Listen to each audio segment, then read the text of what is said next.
بینندگان عزیز خوش آمدید به برنامه اخباری آزادی که همه روز در همین وقت و ساعت پیشنهاد شما می شود. امروز 31 январ این موضوع را به بررسی میگیریم. ساکنان اسفره طلب دارند که نام راننده کشته شده در نزاع اخیر مرزی ابدی گردانیده شود. و یک کس هم حسی ترس نبود و یک کس همین برابری کمانده شدن و یک کس رفتگی. خدمات علاقه تاجیکستان از قطع اینترنت در ولایت مختار کوهستانی بدخشان حمایت نمود. و قهرمان گزارشی رادیو آزادی که تا یک ماه پیش با 4 فرزندش عرابه کشی میکرد با کمک مهاجران تاجیک صاحب منزل شد. باز که فقط فکرم در همین خانه ای که همین خانه مریمون شب بود کنم من ای کوارتیر خلاص شم. 10 نفر از کاربران شبکه‌های اجتماعی از مقامات تاجیکستان خواستند به عبداللطیف شریفов راننده ماشین یاری تجلی بیمارخانه شهر اسفره عنوان قهرمانی داده شود. برخی دیگر پیشنهاد دارند کوچه یا خیابانی را به نام او بگذارند. عبداللطیف شریفov کی بود و چی کرده است؟ از اسفره خبرنگار ما فرزان محمدی گزارش می‌دهد. خانواده عبداللطیف شریفov راننده یاری تجلی در بیمارخانه شهر اسفره که هنگام اجرای وظیفه‌اش از ترکشی موشکی مینامیات به هلاکت رسید 4 روز باز ماتم دارند. دو پسرش که 3 سال باز در روسیه مهاجرند نتوانستند در مراسم دفن او اشتراک کنند. پیوندان میگویند تن عبداللطیف سخت پاره شده بناهن در دفنش شتاب کرده شد. از او خاطره ها ماند. و یک کس هم حسی ترس نبود و یک کس همین برابری کمانده شدن و یک کس رفتگی. همین ساعتی 7 یا 7:30 بود به فکرم همین با برابری فرمانی سرطبیب و رفتگی. پدرم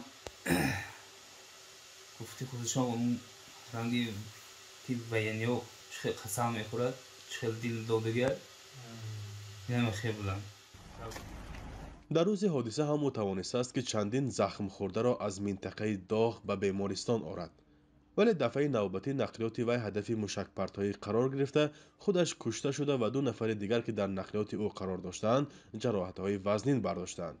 از بس که موشک مینامیات مستقیم به ماشین برخورده است، ساکنان میگویند که او را قصداً هدف گرفتند و معیارهای قاعده‌های جنگ مسلحانه رعایت نشده است.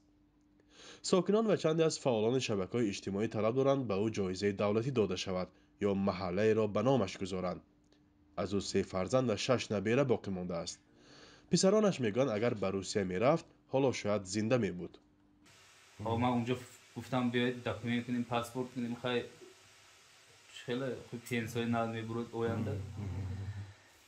گفت که نمیتونم رفته برای که اینجا کارای من جواب نمیدهد. نرفت. اگر میرفت همین حادثه نمیشد. خیلی همش در دست پروردگاره. اگر میرفت ما همون داکومنتی بام میشنیم و همونجا میموند حاضر. عبداللطیف شریفov بیش از 10 سال عمر 62 سالش را صرف خدمت به بیماران و فوتیدگان کرده است.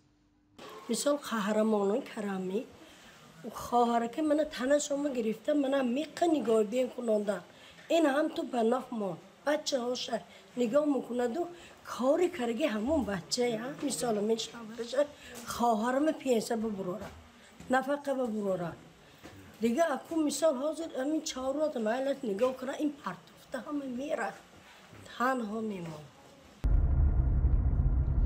زد و خورد مسلحانه در سرحد تاجیکستان و قرقیزستان شام 27 январ پس از آن روی داد که مقامات دو کشور یکدیگر را به راهبندی گناهکار کردند.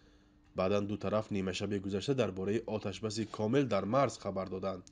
طبق این موافقه هر دو جانب نیرو و تکنیک‌های اضافی را از مرز بیرون میبرند، شاهراه بادکن اسفنه را میکشند و در مرز پاسبانی مشترک تشکیل میکنند. سبب مناقشه و دعوا و خونریزی بیشتر از 500 کیلومتر مرز تعیین و علامت گذاری نشده تاجیکستان و قرقیزستان است. دو طرف در مدت 30 سال نتوانستند در این مسئله به موافقه برسند. جنگ و دعوا هم اساساً برای زمین، راه و آب و منابع طبیعی سر میزند. فرزان محمدی، رادیو آزادی، شهر اسفره. رو می‌آوریم به موضوعهای دیگر. بنا به گزارش رسانه‌های روسیه در جنوب مسکو زنوزنی گروهی مجرم سر زده در نتیجه 66 کس را دستگیر کردند. خبرگزاری تاس روز 31 ینور نوشت احتمال مجرمان از تاجیکستان بودند. تصدیق دیگری در این زمینه در دست نیست. منابع تاس گفتند حادثه شب 30 ینور در گذرگاه واسیلیکوفسکی پایتخت روسیه رخ داد. خبرگزاری می‌نویسد زنوزنی احتمالاً از جانب شهروندان تاجیکستان و با استفاده از سلاح تروماتیکی صورت گرفته است. در مناقشه تقریباً 15 کس شرکت داشتند. در پیوند به آن با گمان اوبوشی پرونده جنایتی شدند. بینندگان عزیز، در صورت به دست آمدن اطلاع بیشتر برایتان خبر میدیم. مسئولین خدمات علاقه تاجیکستان امروز ضمن نشست خبری در دوشنبه گفتند قطع شدن دسترسی به اینترنت در ولایت مختار کوهستانی بدخشان به خاطر تامین امنیت است. در پی اعتراضی آخر ماه نوامبر سال گذشته در شهر خوروغ اینترنت در بدخشان دستنوراست شد. برخی حامیان حقوق این عمل را خلاف قانون می‌دانند. مولا رجب یوسفی و نگاره فضل‌الدین با جزئیات بیشتر. ولایت مختار کوهستانی بدخشان که در شهر دوشنبه زندگانی دارند میگویند بحث گرم خبرنگاران با معاون رئیس خدمات علاقه درباره آنکه چرا در ولایت مختار کوهستان بدخشان اینترنت نیست. روزنامه‌نگاران از پاسخ ناروشن و احتمال از قبل آماده شده الهام جان عطایف در این باره قانع نشدند. طبق قانونگذاری جمهوری تاجیکستان در اساس قانون علاقه برقی ماده 33 و 34 قانون جمهوری تاجیکستان ما وظیفه‌دار هستیم که تامین امنیت اطلاعاتی برای شهروند، جمعیت، دولت تامین نماییم. برای در بعضی منطقه بعضی استانداردهای اینترنتی طبق طلبات بین المللی فعالیت نمی‌کند. اینترنت در بدخشان بعد این اعتراض ساکنان دستنارس شد. نمایندگان معترضان و حکومت ولایت به سازش رسیده بودند که بر عوض پراکنده شوی مردم اینترنت دوباره دسترس می شود، اما با گذشت بیش از 2 ماه این وعده هنوز عملی نشده است. فعالان ولایت می گویند نبودن اینترنت مشکلی های زیاد را برای مردم ایجاد کرده است. تمام خلق کار چیشون این تو هستن، بانک ها هستن، اینجا استودنت ها هستن که امریکا، خیتا دیگر دولت ها را میخوانند و همشون با آنلاین میخوانند درس خدا. انا در مدت 2 ماه شد که همه از اینترنت به نصیبند. مردم استودنت ها میرن تو مرکز انا دوشنبه 4-5 هزار سامانی را خود میکنن برای اینترنت قطعی درس خدا خوندن. دستنارس ماندن اینترنت در ولایت مختار کوهستان بدخشان انتقاد حامیان حقوق را به میان آورده است. برخی حامیان حقوق قطع اینترنت را غیر قانونی می‌دانند. Если мы говорим о доступе к интернету, это элемент права на свободу выражения. در کدام حالت این چیز اجازه داده شده است؟ در حالت‌های فوق‌العاده، در حالت جنگی، در حالت تطبیق عملیات‌های ضد تروریستی یا در وقت آفت‌های طبیعی؟ اگر به وضع ولایت مختار کوهستان بدخشان بنگریم، یک چند سوال‌ها به میان می‌آیند. پیش از همه به من هدف محدودیت اینترنت ناروشن است. زیرا تا این دم یگان اظهارات و یا معلومات رسمی نبود که سبب‌های محدودیت اینترنت را در یک ولایت مختار شرح دهد. دوم مسئله این است که تمام محدودیت‌ها باید یک مهلت معین داشته باشند. یعنی ما نمی‌دانیم برای چی قطع شده است، از طرف کی این کار انجام شده است و برای چند مدت است این محدودیت. در رابطه با همه این ما گفته می توانیم که محدودیت دسترسی به اینترنت در ولایت مختار کوهستان بدخشان غیر قانونی است.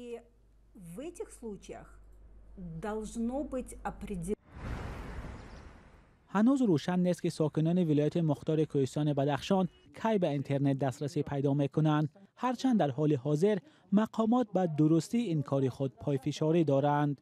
مولا رجب یوسفی، نگاره فضل‌الدین، آزادی دوشنبه. مطابق نقشه چهاربینای تصدیق شده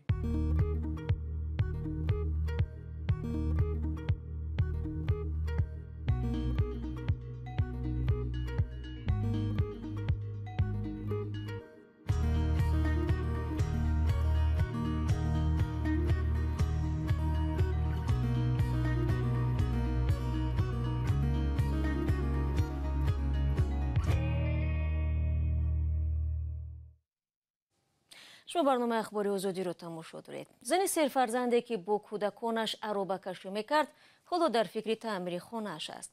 بعد از یک ماه نشر گزارشی رادیو آزادی درباره روزگار سخت این زن، زندگی او کلاً تغییر یافت. مهاجران و افراد خیرخواه به کمکش شتافتند و او صاحب خانه شد. خبرنگاران رادیو آزادی علیشیر ظریفی و شهلای عبدالله دیگر باره به عیادت سلامت رجب رفتند و از نوگانی‌ها در زندگی او گزارش می‌دهند. داش خونه کلون یکتا خونه دویم خونه های این اینجا خونیه سه خونگاه هست سه خونگاه اونجا جای باتریکا میشوه تلویزیونش چسبوندگان تا یکم گفتن که در روی گلاونی را میچسبونیم کلیتش میتیم گفتن. سلامت باور نداشت که صاحب خانه خود میشود. او تا یک ماه پیش در بازار کاروان برای روزگذرانی کاغذ و ظرفهای پلاستیکی جمع می آورد. رادیو آزادی درباره روزگار سختی و گزارش تعیین نمود که زندگی مادر 4 کودک را تغییر داد.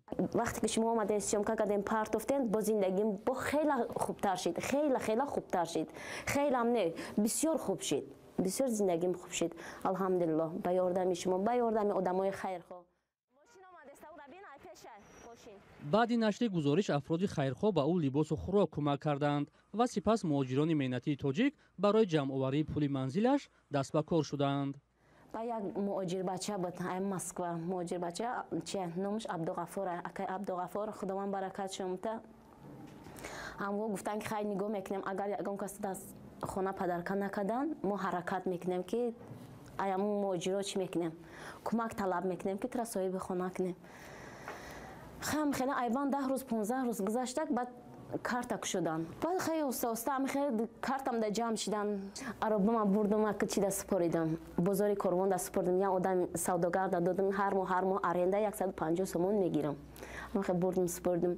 عربا میگم من چی میشم زیغ میشم. اون نامش عربا گفتن نمیخواستم نامش فقط جیب میگفتم. کودکان میگفتم که بشینن جیب در بشینن میرم کار میرم جیب در بشینن میرم. سلامت میگوید حالا از سرزنش آدمان که گمان داشتن او به خاطر دریافت کمک با کودکان به کار میبراید رها گشت. خلاص شدم دیگه خیلی گپا نمیشنوم. واسه کی که اگر یگون بزرگ یگون چیزا تو بخورم برم همش تبریک میکنه میگه که خیلی سلامت صاحب سه خونگاه خونه شدیم مبارک شما میگم رحمت میگم که خیلی خداوند شما دم بته که با یاردم هم آدمای رادیو اومدن سیامکا کردن رفتن خیلی خوبتر شد. رادیو آزادی هم میگه زور بوده میگه که پرابلم آدما رو هم چی میکنه شما را صدیق بیارم. نقشه و نیت‌هایش نیز دیگر شده است. پیشتر فقط کار میکردم همین کودکام شکمش سیر میکردم گفت دیگه پاکیزی کوارتیر ما فکر میکردم این سورسنش فکر میکردم واسه که فقط فکرم در همین خانه ای که همین خانه مریمون شب بود کنم من ای کوارتیر خلاص شم بیام کودکام صدیق دمونم. سلامت رجبوی 34 ساله یک سال پیش از شوهرش جدا شده است. پیوندانش در ناحیه وخشی ولایت ختلان زندگی میکنند. تنها مکتب میانه رو خوانده است.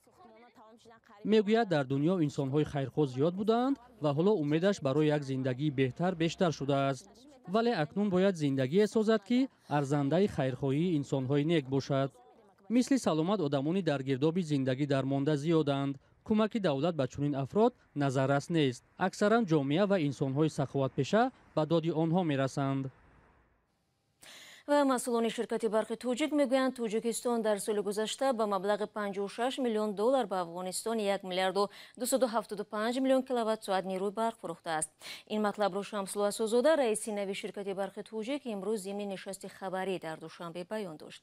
به گفته او فعلا قرض شرکت برشنوی افغانستان در نزد برق توجیک 33 میلیون دلار را تشکیل می‌دهد.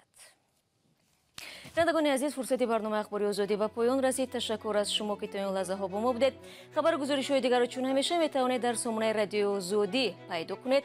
گزارش‌های ویدیویی در آزادی ویدیو یوتیوب همه روزه گذاشته میشوند. شنوندگان عزیز ملاقات بعدی من با شما فردا در برنامه سرخط رویدادها خواهد بود. خود را احتیاط کنید عزیزان و خدا نگهدار هر یک شما.